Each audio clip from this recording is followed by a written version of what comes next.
Bismillahirrahmanirrahim. Assalamualaikum warahmatullahi wabarakatuh.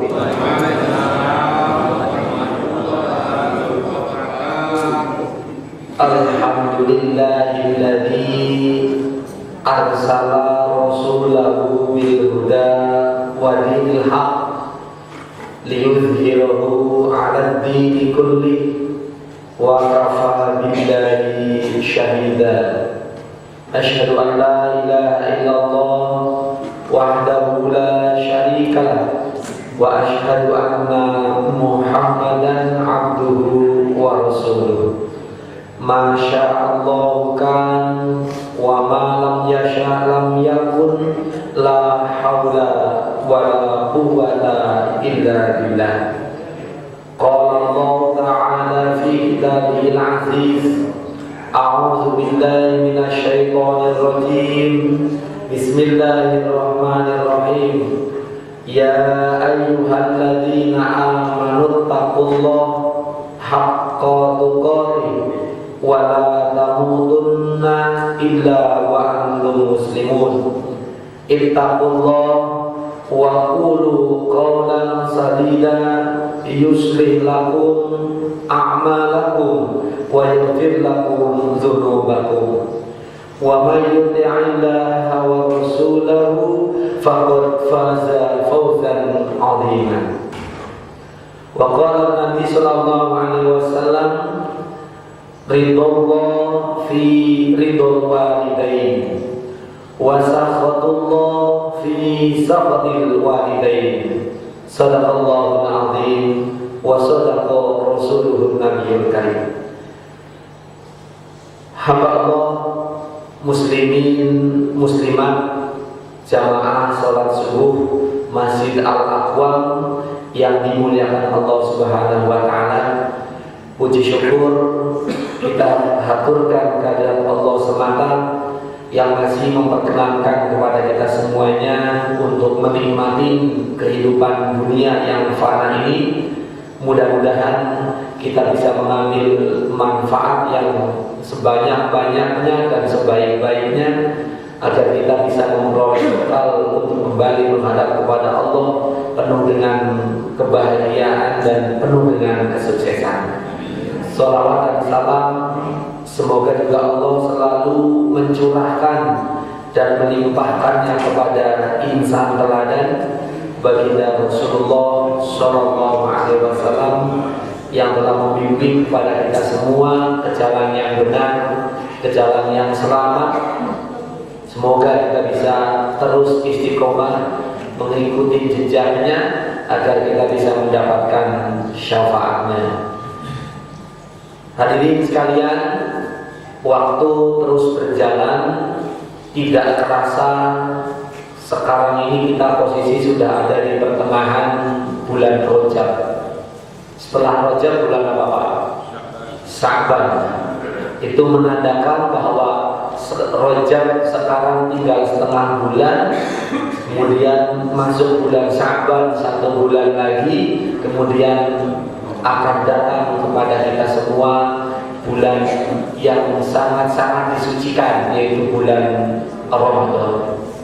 Kami ingatkan, mumpung masih ada waktu, barangkali di antara jamaah Masjid Al-Aqwam ini masih ada yang mempunyai hutang puasa khususnya. Biasanya bagi ibu-ibu yang hutangnya tidak cuma kadang-kadang sedikit, tapi 2 kali lipat atau 2 minggu, karena bisa jadi awal Ramadan dia datang bulan, kemudian akhir Ramadan ketemu datang bulan lagi, akhirnya berlipat ganda. Apalagi ditambah lagi akhir Ramadan pulang kampung, kemudian menambah lagi jumlah tidak berpuasanya. Tapi berharap, saya berhusnudzon jamaah Al-Aqwam ini, baik bapak-bapak ataupun ibu-ibunya, sudah tidak lagi ada yang mempunyai hutang puasa. Mudah-mudahan. Kita lanjutkan kajian kita pada kesempatan kali ini, giliran kitab Bulughul Maram yang kemarin kita terakhir sudah ada di babul birri wasilah, alias bab kebaikan dan menyambung silaturahim. Kita sudah mengakui dengan dalil yang sangat-sangat kuat, baik itu dari Al-Quran dilengkapi dengan Al-Hadis, bahwa keutamaan silaturahim ternyata sangat-sangat membahagiakan buat kita, sampai Rasul mengukur masuk tidaknya seseorang ke dalam surga itu dilihat dari silaturahim.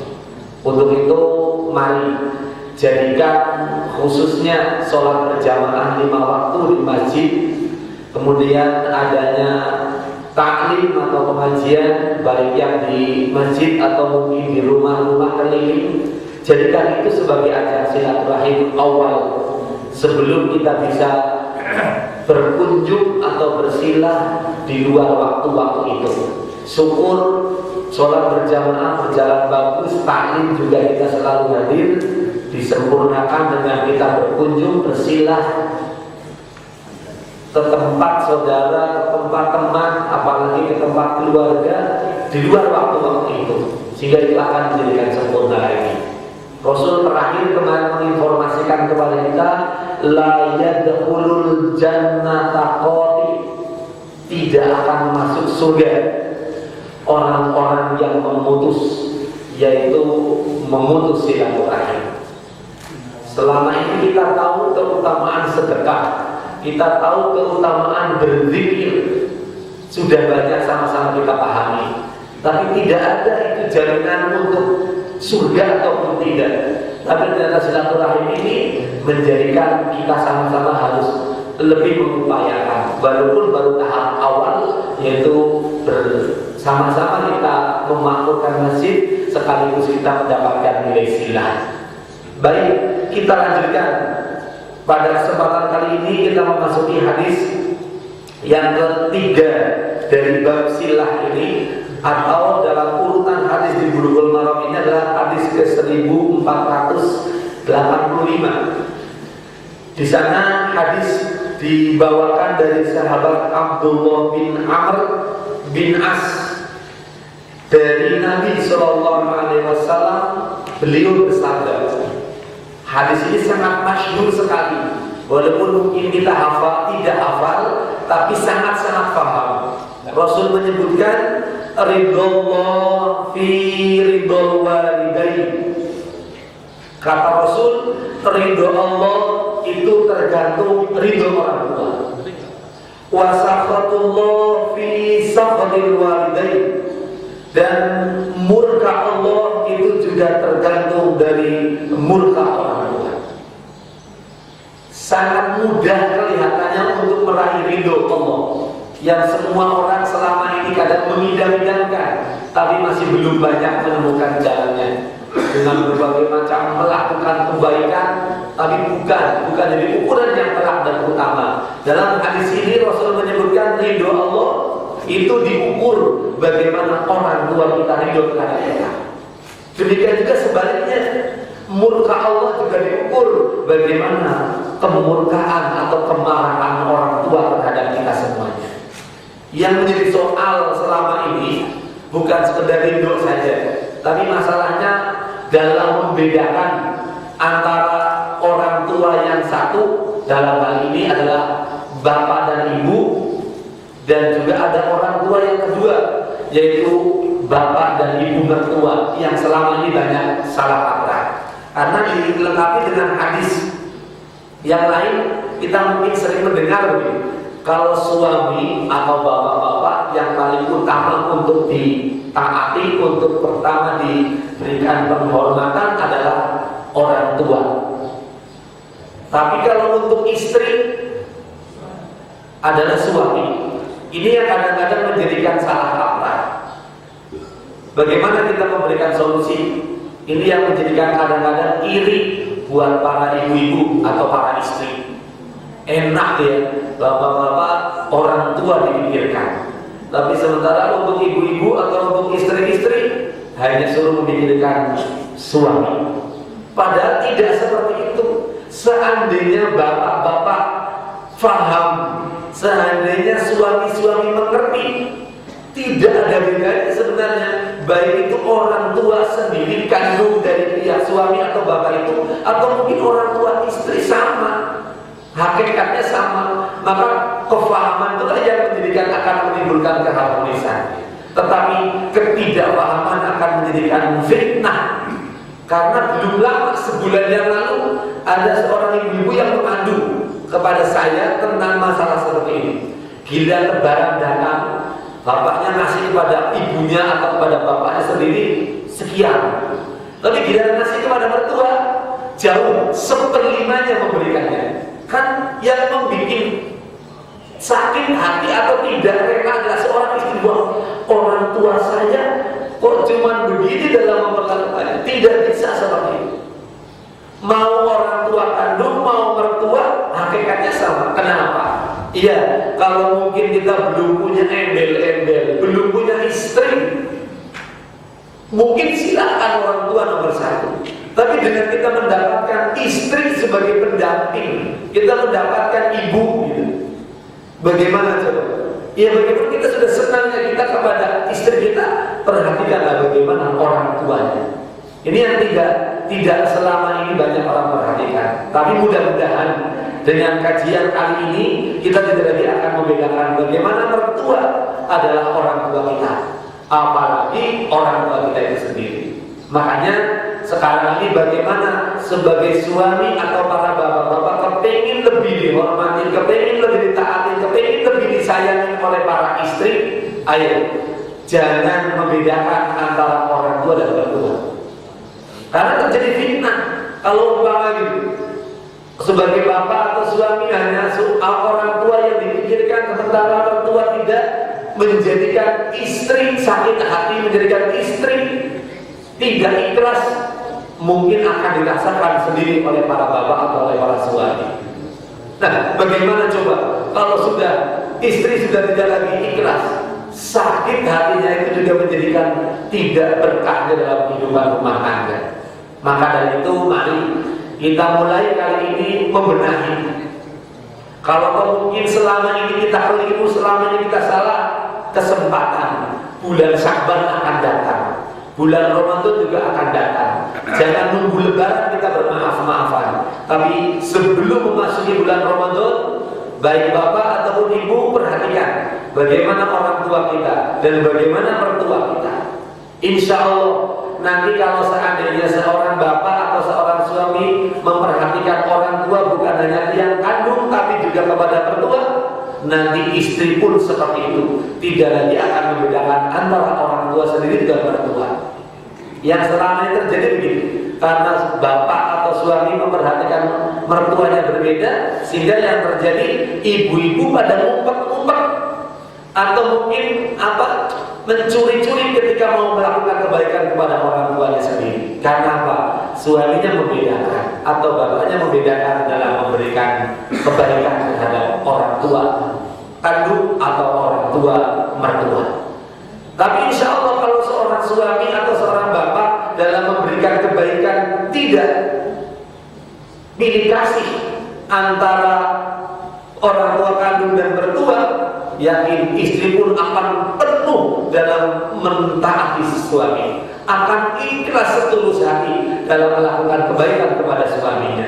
Jangan sampai timbul ngumpet-ngumpet, apalagi nyuri-nyuri untuk melakukan kebaikan kepada orang tua istri, nyuri kan tidak pantas itu, tidak diizinkan. Walaupun mungkin akhirnya terjadi dalam hukum boleh. Kalau sudah orang tuanya tidak diperhatikan, ya sudah, silakan istri boleh melakukan, tapi tidak boleh berlebihan. Seperti hanya suami yang kurang dalam memberikan nafkah terhadap istri, istri boleh mengambil uang suami sesuai dengan kebutuhannya sendiri dalam rumah tangga. Kalau memang kurang, tapi saya yakin bapak-bapak di Masjid Al-Arqam ini bukan kurang, malah berlebihan. Tapi mungkin yang terjadi sebaliknya, ibu-ibu yang sangat berlebihan dalam menggunakan uangnya sehingga menjadikan kurang. Itu yang tidak diinginkan. Maka bagaimana kita dengan adanya taklim atau thalabul ilmi ini diiringi dengan ibadah yang benar, terjalinlah yang namanya rumah tangga yang semua kita tidak-tidakkan dan yang Allah Subhanahu wa Ta'ala harapkan, yaitu keluarga yang sakinah, mawaddah, warahmah. Selama ini kita mendapatkan kata-kata sakinah, mawaddah, warahmah sangat disayangkan hanya ketika pengantin baru. Nasihat ini hanya ketika dalam pengantin saja. Selesai acara akad nikah, selesai acara walimah, bubar saja. Terserah masing-masing. Tidak sangat diharapkan. Justru kalau di awal acara akad nikah sudah diberikan nasihat bagaimana rumah tangga itu untuk membentuk satu keharmonisan yang Allah sebut dengan kalimat sakinah, mawaddah, warahmah, terus dibina, terus diperbaiki sampai dengan akhir hayatnya. Maka perjalanan waktu itu dari mulai akad nikah kemudian berjalan waktu setahun, 2 tahun, 3 tahun terus sampai dengan kakek-kakek, nenek-nenek, berharap semakin sempurna itu kata-kata sakinah, mawaddah, warahmah. Itu sebenarnya Allah sudah memberikan kalimat sangat bagus. Sakinah itu artinya tentram. Kenapa bisa tentram? Ya karena adanya mawaddah. Itu artinya cinta di saat masih muda. Tapi rahmah adalah sayang karena sudah waktunya berjalan, sudah sepuh, sudah tua. Maka pantas sakinah itu artinya tidak ada didapat ketika masih muda, tapi sampai sudah tua pun tetap akan mendapatkan sakinah karena sudah Allah berikan bumbu 2, adanya mawaddah, warahmah. Nah, bagaimana untuk bisa mendapatkan sakinah, mawaddah, warahmah? Tadi untuk mendapatnya bagaimana perhatian suami terhadap orang tua, suami terhadap mertua, untuk melahirkan antara istri kepada suami. Itu yakin akan terwujud. Karena maaf, kita sebagai suami yang masih punya orang tua dan punya mertua nanti akan diikuti oleh anak-anak kita. Bagaimana anak kita akan bisa hormat dan taat kepada orang tua? Kita juga yang harus menjadi ukuran, menjadi contoh kepada orang tua kita sendiri. Terus berkelanjutan. Tidak bisa kita ngomongin anak kepada anak kita untuk taat, untuk hormat kepada orang tua, sementara kita sendiri kepada orang tua pun masih membeda-bedakan antara orang tua sendiri dan orang tua kandung. Tidak diharapkan. Itu yang pertama, antara mertua dan orang tua.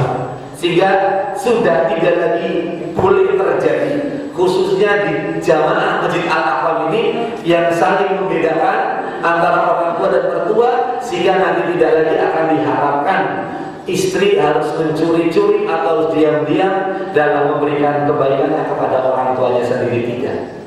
Yakin nanti akan munculnya istri taatnya penuh kepada suami karena suami sudah pengertian dan tidak indikasi untuk melakukan kebaikan baik kepada orang tua ataupun kepada mertua. Nanti kita pernah mendengar kisah bagaimana seorang istri yang taatnya kepada suami sampai-sampai ketika pesan suami jangan pergi keluar rumah kalau belum suami pulang, benar dilakukan sekalipun orang tua sendirinya sakit sampai dengan koma bahkan sampai meninggal dunia, istri ini belum berani keluar karena apa? Pesan suami.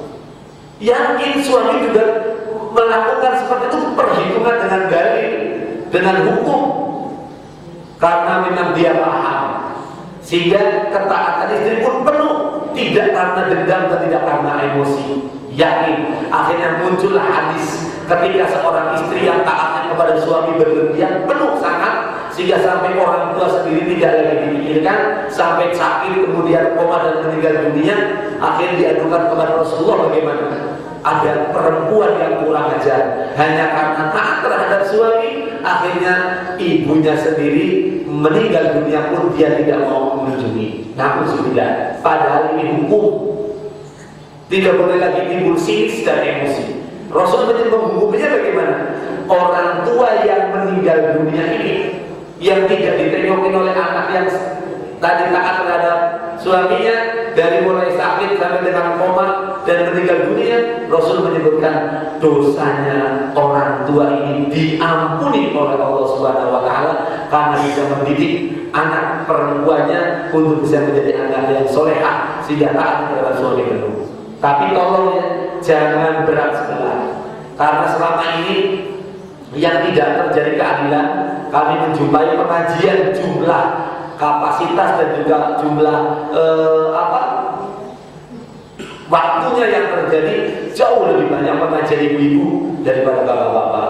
Nah, ibu-ibu dilema, saya harus taat sama suami, sementara saya sendiri juga punya orang tua, bahkan akhirnya begitu. Tetapi karena suami-suami juga hendaknya bisa memikirkan mertua atau memikirkan orang tua daripada istri itu sendiri, yakin nanti akan bapak-bapak akan suami-suami dapatkan hasilnya sendiri.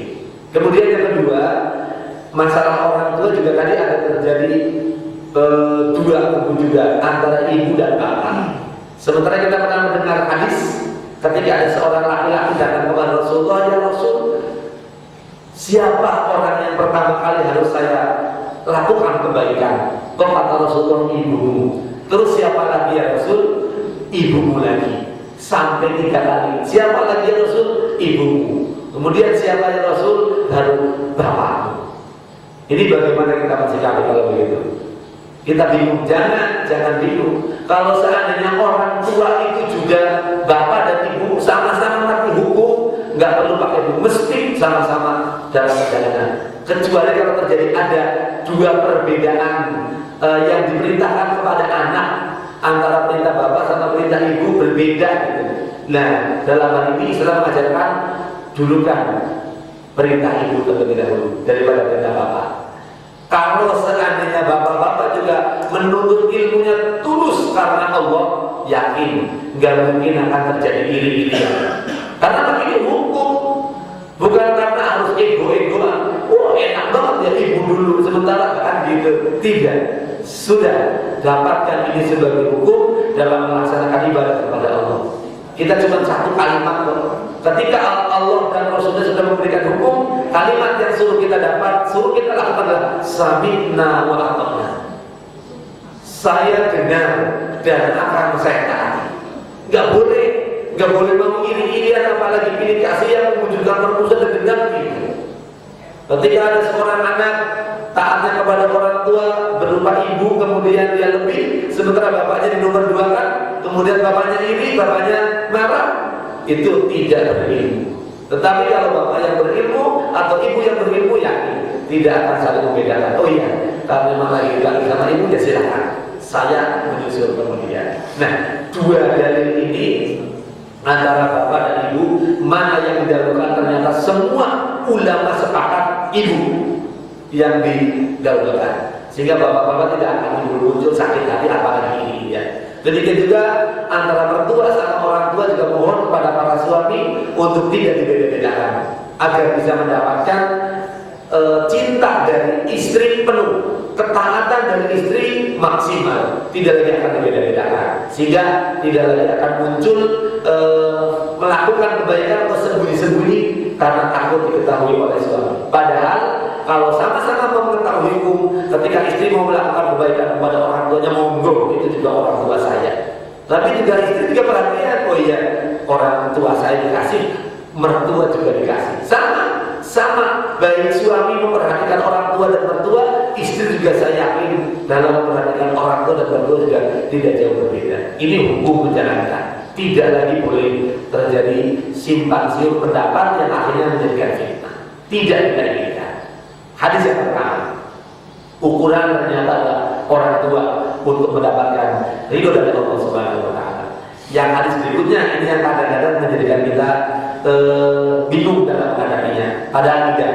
Hadis berikutnya, hadis 14 atau 1486 dari Anas bin Malik dari Nabi SAW, beliau bersabda, "Walladzi nafsi biyadihi, demi zat yang tanganku ada di hadapannya, ada di tangannya, la yu'minu abdun, tidak dikatakan beriman salah seorang hamba, hatta yuhibbal jari, sehingga dia bisa mencintai atau berbuat baik kepada tetangganya, ma yuhibbu li nafsi, seperti hanya dia mencintai atau melakukan kebaikan kepada diri sendiri."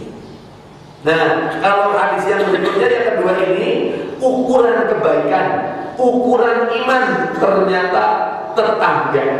Tuh, tetangga menjadikan ukuran iman. Bagaimana kita disebut iman? Bagaimana kita juga memperhatikan tetangga? Kalau seandainya kita kepengen senang, kita mengharapkan bisa hidup senang, bikin tetangga juga bisa senang. Kalau kita kepengen hidup kaya, jangan biarkan tetangga kita juga miskin. Nah kan, ini yang biasa kayak seperti ini. Yang mungkin kalau kita sedang emosi, kok malah tetangga ya? Iya, ternyata sudah tetangga yang menjadikan utama. Kalau tadi orang tua, bagaimana sekarang posisi antara orang tua sama tetangga? Ternyata justru belum tentu kan tetangga itu adalah berbentuk saudara tidak. Maka tetangga di sini ada 3 macam. Tetangga itu bukan orang Muslim, itu mempunyai satu hak hanya sebagai tetangga. Ada tetangga yang memang orang Muslim, mempunyai 2 hak, yaitu hak tetangga dan hak kemuslimannya. Ada tetangga yang mempunyai 3 hak, adalah yang bertetangga dengan itu adalah keluarga atau saudara. Sehingga hak pertama adalah sebagai tetangga, hak yang kedua sebagai seorang muslim, dan hak yang ketiga sebagai famili atau sebagai keluarga. Maka yang jelas sampai saat ini Islam mengajarkan bagaimana tetangga adalah nomor 1 sebagai ukuran iman. Karena kalau sudah berbicara masalah keluarga nggak tahu di mana, apalagi yang masih di kampung, ketika terjadi apa-apa terhadap diri kita bagaimana?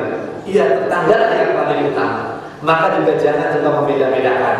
Ya, kalau sesama orang tua berlebihan jauh-jauh, sementara tetangga dicuekin. Yang selama ini kita dengar justru hidup di ibu kota, khususnya di Jabodetabek, Jakarta, Bogor, Bekasi ini menjadi fitnah. Kenapa? Hidupnya tidak bertetangga, sendiri-sendiri, karena tembok rumahnya tinggi-tinggi, tidak kenalan. Karena apa? Semua masing-masing sibuk, tidak lagi ada waktu. Nah, untuk zaman Masjid Al-Aqam tidak seperti itu.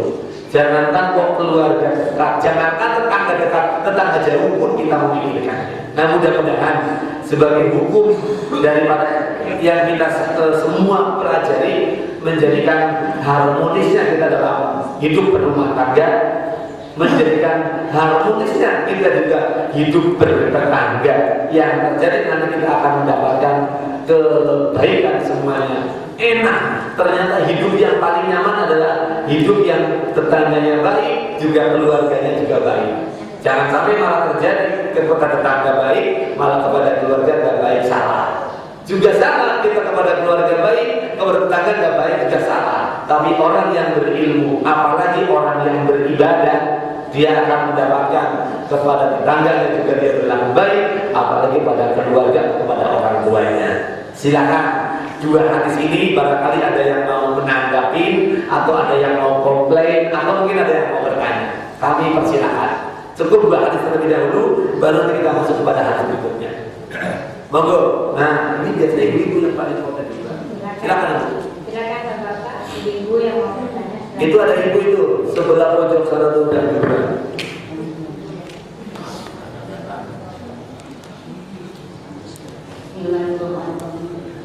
Assalamualaikum warahmatullahi wabarakatuh. Waalaikumsalam. Ustaz, saya menanggapi masalah mertua dan orang tua sendiri. Ada orang yang suami istri itu bekerja, lantas hasil suaminya untuk keluarga semua dan bisa juga untuk mertuanya. Lantas hasil istrinya tadi untuk orang tuanya istrinya sendiri. Lantas suami itu ada kekurangan dana untuk keluarganya, pakai uang hasil istrinya. Lantas sama istrinya dihitung harus mengembalikan karena itu hitung hutang. Yang mau ditanyakan adalah bagaimana itu hukumnya, Ustaz. Terima kasih. Assalamualaikum warahmatullahi wabarakatuh. Waalaikumsalam warahmatullahi wabarakatuh. Iya, bagus sekali. Karena mungkin ada hukum begini, harta suami adalah harta istri, tapi harta istri bukan harta suami, gitu ya Bu? Iya. Tapi yakin untuk jamaah Masjid Al-Aqam tidak seperti itu. Ya udah, orang sudah rumah tangga kok gitu. Maaf ya, jangan pakai emosi, jangan pakai nafsu. Selama ini terjadi nafsu, enggak punya harta saya kerja kepada istri kan gitu. Sementara suami semua diberikan itu. Saya yakin kalau istri yang baik, jangankan harta itu harta bekerja, ini berupa mahar, contoh mahar. Itu pun mahar hak sangat mudah diberikan oleh suami kepada istri. Ketika terjadi dalam perjalanan gitu loh, maaf gitu loh, namanya rumah kaya kan ada yang namanya kekurangan. Tidak punya harta, hanya tinggal mahar. Yakin istri yang baik gak perlu pakai ngitung utang, Mas pakai ini mahar, silakan. Apa untuk modal untuk apa? Enggak ada kata-kata hitung-hitungan. Mau dihitung sebagai utang tidak ada.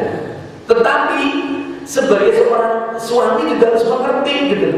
Kadang-kadang juga bahasanya pinjam tapi dia kembaliin gitu.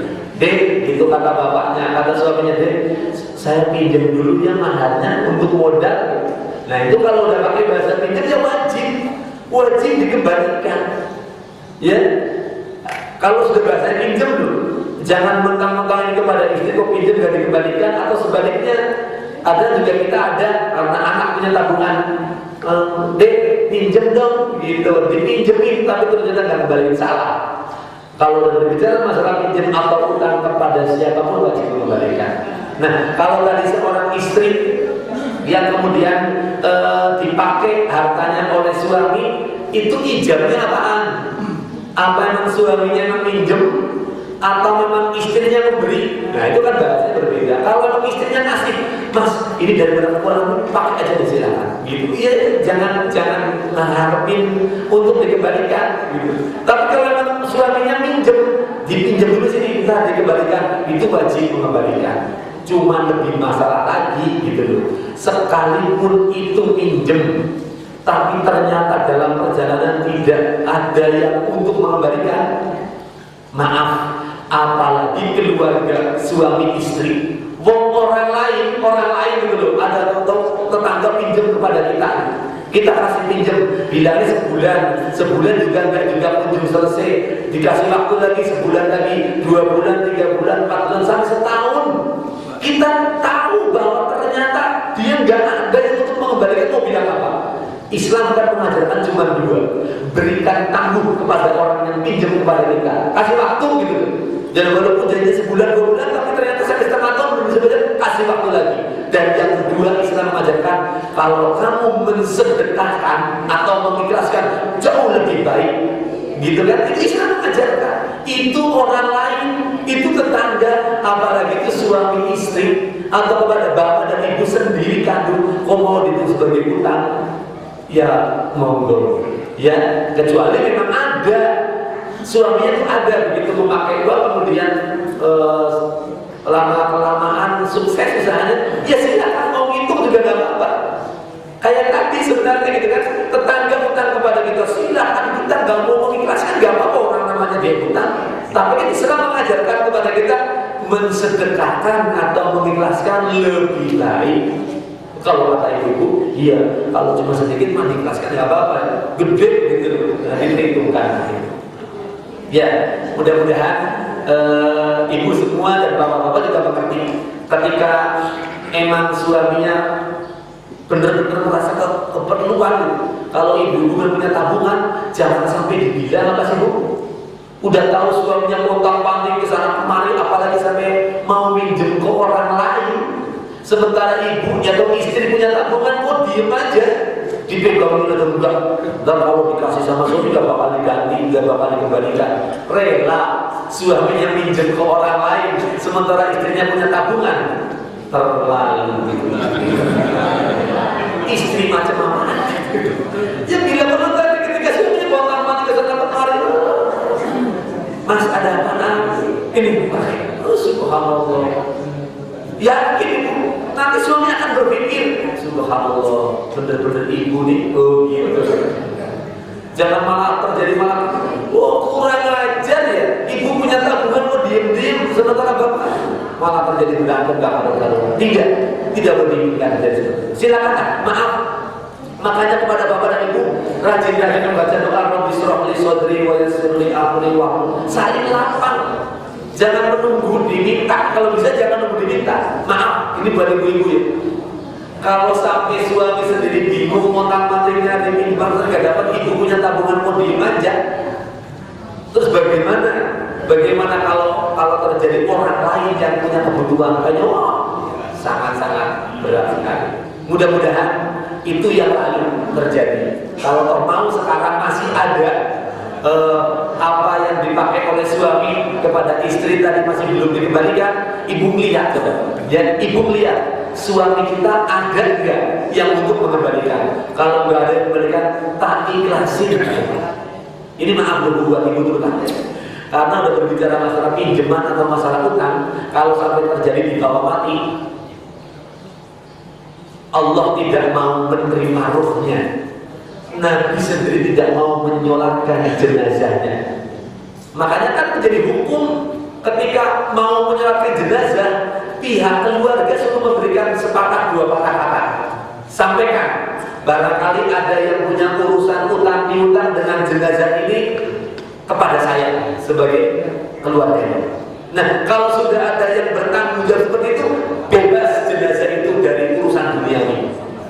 Nah, kalau umpama gitu, tadi suaminya punya utang meninggal, kemudian istri belum mengikhlaskan, waduh, itu nggak boleh disolatkan kalau masih punya utang begitu. Tega bu. Kalau suaminya masih punya utang sama ibu, sama istri, kemudian meninggal dunia, masih tetap dituntut. Nanti dipotong warisnya, dipotong gitu. Untuk orang tua yang tak potong malah kemudian buat bayar utang. Muncul pertanyaan, beginikah keluarga yang sakinah? Padahal keluarga sakinah saling melengkapi. Kekurangan istri ditutup oleh suami, demikian juga kekurangan suami ditutup oleh istri. Baik kekurangan masalah air atau kekurangan masalah harta, sama-sama untuk dibunuh. Mudah-mudahan bulan Rajab ini menjadikan kebaikan. Silakan yang masih punya utang bayar, baik utang kepada Allah atau mungkin utang kepada manusia atau mungkin utang kepada keluarga sendiri suami istri kan. Ya, silakan yang lain, monggo.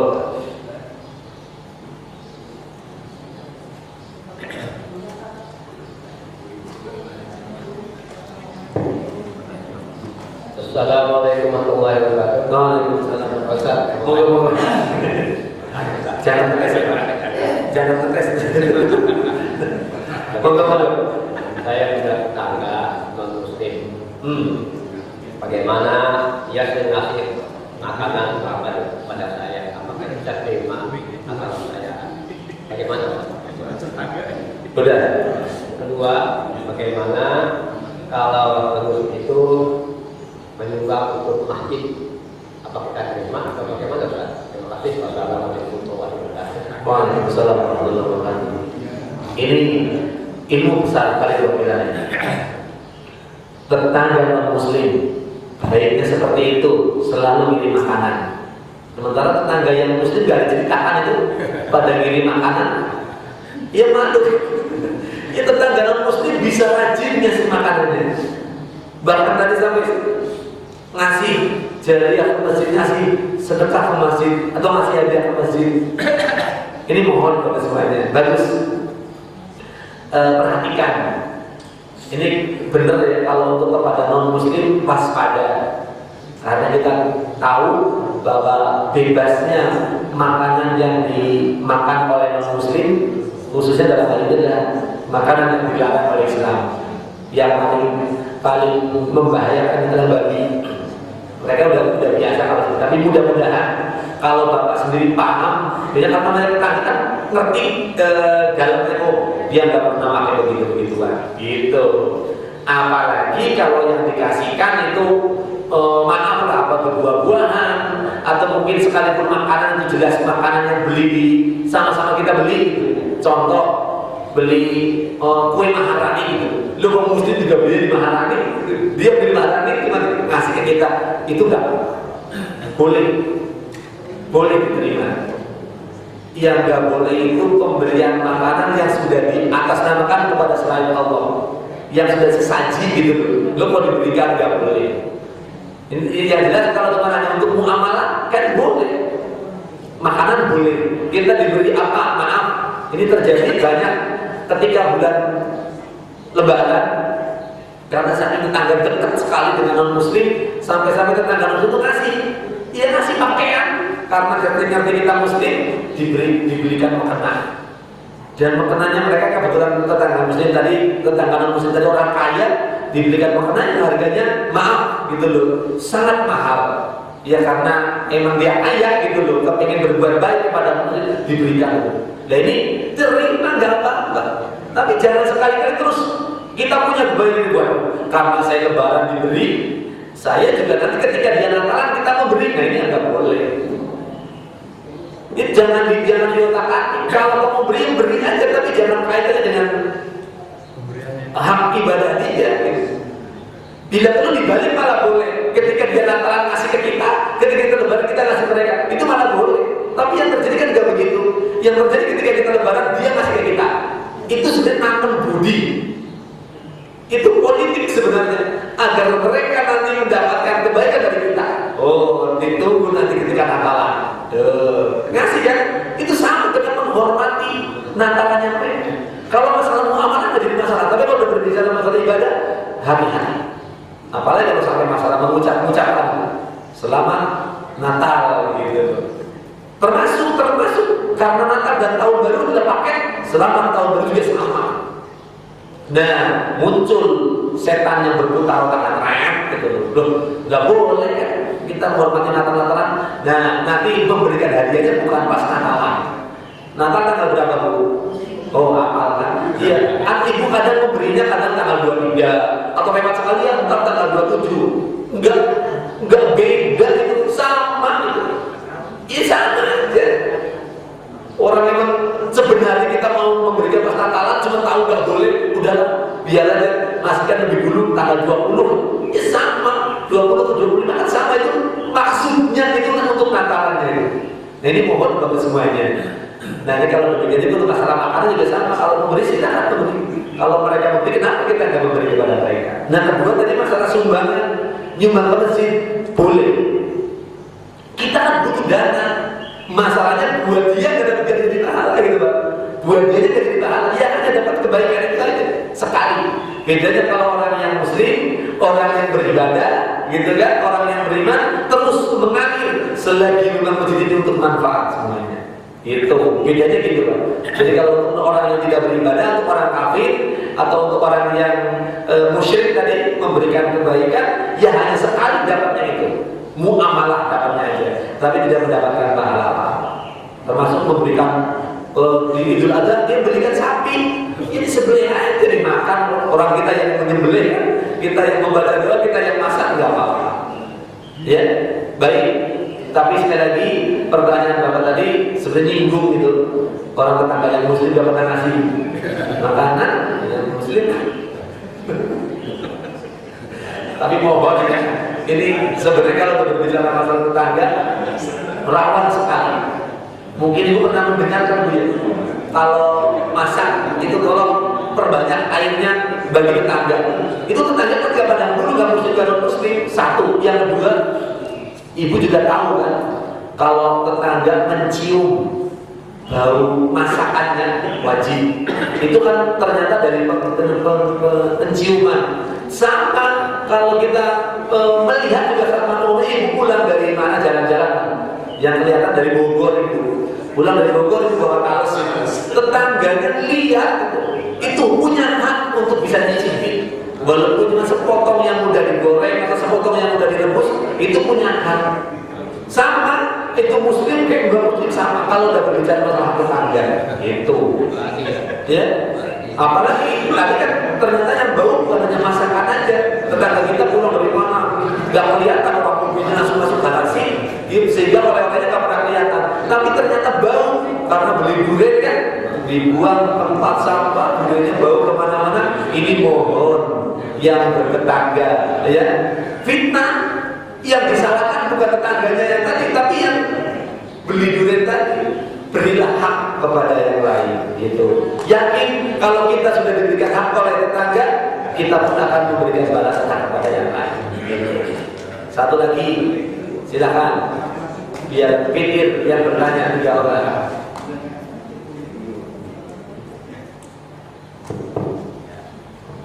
Baik, bismillahirrahmanirrahim. Assalamualaikum warahmatullahi wabarakatuh. Waalaikumsalam warahmatullahi wabarakatuh. Ya, berbicara tentang berkaitan dengan orang tua dari saya dan orang tua dari istri. Mertua Iya, tapi saya tidak tegas ketika kata orang tua itu kan berarti sudah ada pembedaan di sana. Saya mengatakan bahwa orang tua dari saya dan orang tua dari istri. Makanya kalau itu bicara orang tua berarti di sana sudah ada pembeda. Makanya saya tidak setuju dengan kata-kata orang tua. Jadi orang tua. Ya. Berkaitan dengan ini saya akan berbicara tentang ingin tanggapan dari Ustaz bahwa ketika tadi Ustaz mengatakan ada pembeda antara orang tua sendiri dan orang tua dari istri berkaitan dengan pemberian Ustaz. Ketika kasusnya adalah orang tua saya dengan orang tua istri itu beda kebutuhannya. Kemudian ketika kita memberikan beda juga kebutuhannya. Lalu ketika kita memberikan sesuatu itu sesuai dengan kebutuhannya, ketika ini tidak terjadi sebuah komunikasi yang baik, yang pastinya kan terjadi juga fitnah. Nah itu kan seperti apa Ustaz? Padahal kita prinsipnya adalah ketika kita memberi, kan kalau tidak salah kan juga tergantung kebutuhannya. Maka kita bagaimana ketika kita kasih juga sesuai dengan kebutuhannya Ustaz. Nah itu bagaimana seperti apa? Kan kadang kita sendiri bingung. Padahal maksudnya kita semua baik gitu kan. Yang kita sangat juga baik, cuman kadang kebaikan kita sendiri juga tidak dimengerti oleh orang yang justru kita berbuat baik untuk kita sendiri Ustaz. Yang satu, yang kedua, ketika kita bicara tentang seorang suami, bagaimana seorang suami ini menjadi menjadi kepala rumah tangga dan juga sekaligus menjadi sebuah kepemimpinan. Kadang kita sendiri sebagai saya sudah rumah tangga, ketika saya merasa menjadi seorang suami, gitu kan. Ketika kita berkaitan dengan tadi artinya seorang itu juga mengikhlaskan jika hasil dari penghasilan ini ketika dia bekerja, gitu kan. Jika saya kepada suaminya atau untuk kebutuhan suaminya Ustaz. Tapi dalam pandangan Islam sendiri seperti apa Ustaz? Ketika ya mohon maaf artinya kita sendiri sebenarnya ada bahasa risik itu memang kita sendiri memakai harta istri walaupun memang tadi kita sampaikan bahwa itu boleh kira-kira seperti apa perubahan Ustaz? Assalamualaikum warahmatullahi wabarakatuh. Waalaikumsalam warahmatullahi wabarakatuh. Iya. Betul ya. Kalau sudah berbicara masalah kebutuhan itu lain lagi ya. Tadi kan saya akan membedakan antara orang tua suami atau orang tua istri. Karena kan suami nomor satu adalah orang tuanya, kemudian istri untuk taat utama adalah kepada suaminya.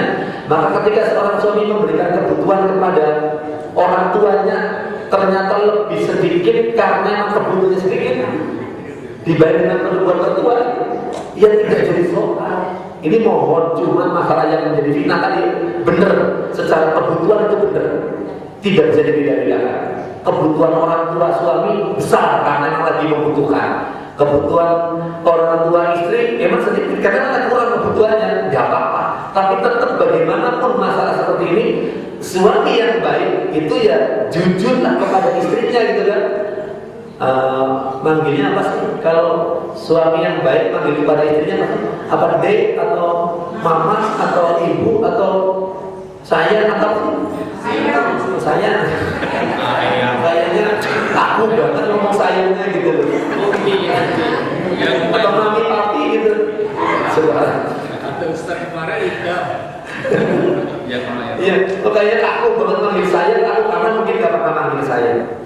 Iya, ini mohon secara hukum itu boleh. Suami melakukan kayak tadi boleh, memberikan kepada orang tua sendiri lebih besar karena lagi membutuhkan, gitu loh. Kemudian memberikan kepada mertua atau bahasa saya pertama tadi kan orang tua istri sedikit karena mereka boleh sedikit. Ini masalahnya apa? Kalau mungkin ngerti bahwa suami memberikan banyak karena orang tua lagi banyak kebutuhan, nggak apa-apa. Mungkin kan orang istri nggak paham karena lagi banyak kebutuhan gitu. Maka dibutuhkan sekarang keterbukaan, transparan gitu. Saya yakin dia akan timbul fitnah. Itu kecilnya dalam rumah tangga kan seperti itu, besarnya dalam pemerintah sekarang karena tidak ada transparan terjadi fitnah, yang korupsi segala macam. Artinya bukan korupsi ini dibagi-bagi segala macam kan? Tidak, sudah terbuka sekarang. Bilang suami, Mbak atau Dek atau Mi gitu loh. Ini ibu saya lagi butuh gini. Oh ya kasih, loh bilang terus. Istri malah juga bilang terus nyuruh, Mas itu bapak ibu lagi butuh gini. Nah bilang terus istri yang baik itu nyuruh, bukan malah menghalang-halangi. Demikian juga sama sebaliknya. Kalau terbalik sekarang, terbalik kebutuhan orang tua itu besar gitu loh daripada kebutuhan orang tua sendiri. Bagaimana kita mau melakukan? Apakah anak mau diberi? Jangan sampai tadi ketika kebutuhan orang tua sendiri besar dipenuhi. Oke, bila sekarang kebutuhan orang tua istri juga besar masih diperhitungkan. Itu kan tidak fair, tidak gentle, tidak jujur dan pilih kasih namanya seperti itu. Jadi makanya mudah-mudahan ke depan tidak lagi akan terjadi, sama-sama memahami. Istri pun saya yakin punya akal sehat. Ketika orang tua dari suami atau mertua dari pihak istri tadi memang membutuhkan, bila perlu suami belum berikan, istri udah kirim terlebih dahulu dipakai karena kebutuhan apa-apa. Demikian juga sama ketika ibu orang tuanya istri membutuhkan, suami gitu Mi, gitu kasih mama karena kebutuhan gitu. Jadi sama, nggak lagi akan terjadi fitnah. Masalah besar kecil betul kebutuhan. Sekarang masalahnya seandainya tidak ada kebutuhan, hanya menyenangkan. Masalahnya kayak besok terjadi lebaran gitu. Jangan lihat kebutuhan. Kalau kebutuhan lebih lagi menyenangkan ketika lebaran, gitu loh. Mau memberikan bahasa koran kampung dan THR. Coba mas merasakan gimana memberikan THR kepada orang tua istri dengan memberikan THR kepada orang tua sendiri, beda besar. Kalau berbicara masalah kebutuhan jangan dibahas. Ini masalah kesenangan terlepas dari kebutuhan. Mas yang mana nih? Mau diberikan sama atau tidak? Bingung kan? Iya, itu yang bagus. Kalau memberikannya sama, yakin. Maaf, bukan sekedar menyenangkan orang tua dan mertua, tapi juga membahagiakan istri kita sendiri. Subhanallah, suami saya memang gitu. Jadi jangan sampai terjadi kayak tadi. Kalau suami memikirkan orang tua sendiri, orang tua istri yang dipikirkan, ya diam-diam istri memberikannya, itu fitnah. Walaupun boleh, tapi itu fitnah. Boleh gitu. Nah yang kedua tadi, pertanyaannya, bagus sebenarnya kalau punya perasaan sebagai seorang pemimpin, sebagai seorang suami memakai harta istri itu risih, bagus itu pekat gitu. Cuma sekarang ini banyak yang terjadi malah justru malah maaf kurang ajar gitu. Iya mentang-mentang istri kerja punya uang betul mah pakai uang diri sendiri dulu. Gitu lah, bukan diberikan apa malah pakai sendiri pakai uang mama. Ya kalau begitu bablas dia kelihatan itu. Iya tetap sekalipun istri punya penghasilan, suami juga punya nafkah, itu kan berikan nafkah, gitu. Toh juga maaf, sekalipun kita memberikan nafkah pada istri, sementara istri bekerja, kemana coba? Ditabung untuk kebutuhan kita bersama, gitu. Saya yakin istri yang baik ketika mungkin tiba-tiba anak butuh bayaran sekolah, suami belum ngasih uang, ya kasih lah itu dari pihak istri. Saya yakin kalau suami juga gentle, suami juga fair, suami juga tidak dikasih, pokoknya karena memang sebenarnya yang mengelola harta suami dan istri udah berikan aja. Apalagi tahu kan, istri, ibu-ibu tahu kan, selip gaji suami tahu kan bu ya? Anggaplah suami gajinya 10 juta gitu, ibu tahu dapat 10 juta, gitu dapat. Dan langsung tabungkan gitu, nggak perlu pakai bingung. Jangan sampai bingung, jangan sampai salah kaprah gitu. Masa selama ini ibu jadi istri suami itu nggak pernah tahu sebenarnya bapak itu gajinya berapa? Nah itu yang terjadi salah gitu. Harus tahu. Selama ini yang saya tahu cuma hanya maaf ya, hanya justru orang-orang kecil. Suami istri yang hidupnya kontrak cuma pegawai pabrik. Jujur banget itu. Dikasih sedikit gajinya kepada istrinya, ngerti gaji pokok sekian, uang makan sekian, lembut, ketahuan semua udah dikasih. Tapi justru yang jadi masalah justru pegawai kantor ini yang pada gak diketahui sama suaminya, sama istrinya.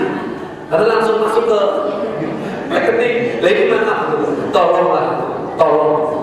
Demikian juga istri juga peka ketika mendapatkan sesuatu kelebihan yang tidak wajar gitu. Suami cuma gaji 10 juta tapi tiba-tiba dapat 50 juta dari mana nih gitu. Nanti takutnya kasusnya jadi masalah besar nanti. Enak duluan tapi ke belakangnya jadi gak enak. Namun tidak juga. Mudah-mudahan untuk mas yang tadi pertama sekarang ini tidak lagi mempersoalkan masalah orang tua istri dan orang tua sendiri, harus adil. Dan insya Allah kalau itu bisa diketahui oleh keluarga, oleh istri juga saya yakin tidak lagi akan menjadi masalah. Yang kedua, mudah-mudahan juga untuk para istri dan para suami ketika memang sama-sama mendapatkan penghasilan juga digunakan untuk di jalan Allah bersama-sama. Tiba-tiba umpamanya karena memang istri yang rajin ngaji di mana-mana dan kebetulan dia juga orang yang bekerja punya hasil, tiba-tiba suami nggak memikirkan apa-apa. Tahu-tahu istri nabung, tahu-tahu daftar haji gitu loh. Pas besok kita zakat itu. Sementara suami nggak pernah ngasih uang untuk jatah haji kepada istrinya, tiba-tiba istrinya ngajak ayo mas besok kita umroh. Subhanallah. Bisa dibangun seperti itu bisa karena apa? Suami ngaji, istri ngaji, ngerti sama-sama hukumnya. Istri juga tetap diberikan nafkah oleh suami karena memang sudah menjadi kewajiban suami. Walaupun juga istri itu sudah mendapatkan sendiri, tapi insya Allah karena ilmu dan ibadah yang kita dapatkan kita lakukan akan menjadikan keharmonisan buat semuanya. Demikian barangkali yang bisa kita dapat pada kesempatan pagi hari ini. Mudah-mudahan bisa untuk menambah keharmonisan kita dan menambah ukhuwah di antara kita semuanya, baik kepada tetangga, kepada mertua, kepada orang tua sama. Saya mohon sekali lagi tolong terus jalin ukhuwah dan jangan lupa bangun terus keharmonisan dalam rumah tangga dengan kalimat sakinah, mawaddah, warahmah sampai dengan akhir hayat kita. Akhirnya lebih kurang yang maaf. Billahi taufiq wal hidayah. Wassalamualaikum warahmatullahi wabarakatuh.